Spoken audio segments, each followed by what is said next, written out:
नोंथांमोननि सिगाङाव नेचार पाब्लिकेसनाव लाबोना होफैदों जथाय खौरां।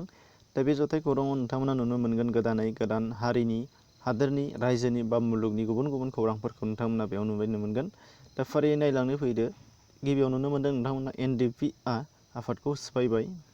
दा बे थांनाय 24 जानुवारियाव बिटिआर गोरोबथा खानाय आरो बेनि रादाय बायदियै 1986 मायथाइयाव गायसनजानाय NDFB हानजायाबो मैया एबा 9 मार्च खालि उदालगुरि जिल्लानि सनायाव सिफायनाय जाबाय गावसोरनि आफादखौ। दा बे हाबायाव रायजो राजाफोरनि गोथौ दुखु मोननाय आरो गोजोननायाव बेरखांनायखौ जों नुनो मोननाय जादों।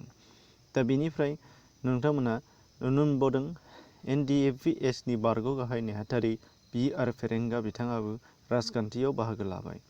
दा बिथाङा क'क्राझार जिल्लानि दतमायाव जानाय UPPLनि गेदेरथार जयनिं सेरेमनियाव दिनै B.R. फेरेंगा बिथाङा जयेन जाबाय। बिथांखौ हानजानिफ्राय गोबां गोजोननायजों बरायनाय नुनो मोनदों। लोगोसे गोबां सोद्रोमाफोरानो बे आफादाव जयेन जानायखौ नुनो मोननाय जादों।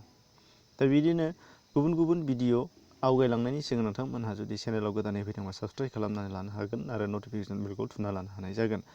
कर'ना भाइरासजों भारतआव सासे थैजेनबाय। नुनो मोनदों नोंथांमोना चीन हादराव जोनोम मोननाय कर'ना भाइरासआ भारतआव सफैनायनि खौरां मोननाय लोगो लोगोनो थैनायनि खौराङाबो सफैबाय। निउज ट्रेक मुंनि खौरां बिजोङाव फोरमायनाय बादिब्ला इराननिफ्राय लादाखआव फैनाय महम्मद आली मुंनि सुबुङा थैबाय कर'ना भाइरासजों। नोंथांमोनहा लिंकआव थांना नायनो हानाय जागोन बिथांनि गुबै डिटेल्सखौ। सावगारियाव नोंथांमोननि थाखाय दिन्थिनाय जादों first death in India due to corona virus patient dies in Ladakh. बे खौरांखौ नोंथांमोना नायनो हानाय जागोन। बेनिफ्राय साख्रिनि रादाब नोंथांमोननि सिगाङाव लाबोदों। आसाम भवन निउ दिल्ली रुम अपारेटर जब।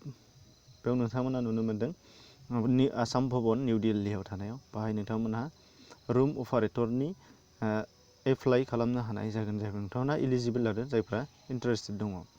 पस्टनि मुङा जादों रुम अपारेटर। बाहाय होनायनि कारना जादों STP हिसाबै मोनसे पस्ट दङ।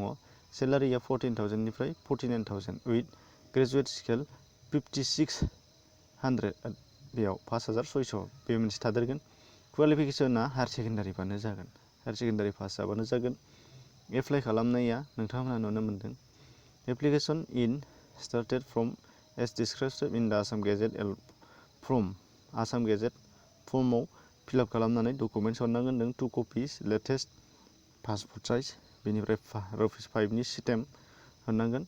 रिभिनिउ टिकेट स्टेम्प सिथाबना हरनांगोन। बेनिफ्राय नोंथांमोना नुनो मोनदों बबे पस्टआव एप्लाइ खालामनाय ओमफ्राय बबेयाव हरनांगोन होनदों send to deputy secretary government of Assam general administrator department second floor block A Janata Bhawan Dispur Guwahati 6।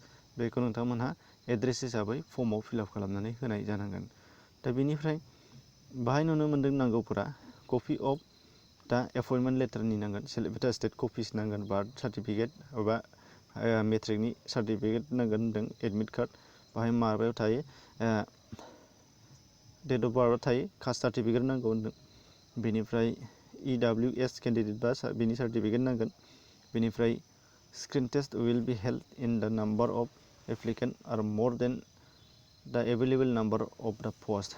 बेयावबो नोंथांमोना नायनांगोन। बेनिफ्राय गोसो होनो गोनां बाथ्राया बाहाय दङ नोंथांमोना candidates must apply for the post in the standard form through paper channel and submit the following documents. नोंथांमोना बेनि फर्मखौ बबेयाव मोनगोन नोंथांमोना बेखौ सिन्था खालामनाङा। स्टेन्डार्ड फर्मावनो जागोन होनदों। दा बेनि गुबै लिंकखौ नोंथांमोना डिसक्रिपसनाव नायनो हानाय जागोन। बेनिफ्राय लानो हानाय जागोन। बेखिनिमोन दिनैनि भिडिअनि गासैबो खौरांफोरा नोंथांमोननि थाखाय। चेनेलखौ गोदानै फैदोंबा साबस्क्राइब खालाम नटिफिकेसन बेल भिडिअ मोजां मोनदोंबा लाइक खालाम डिसलाइक खालाम जेबो नङा। एसेनोसै गोजोन्थों।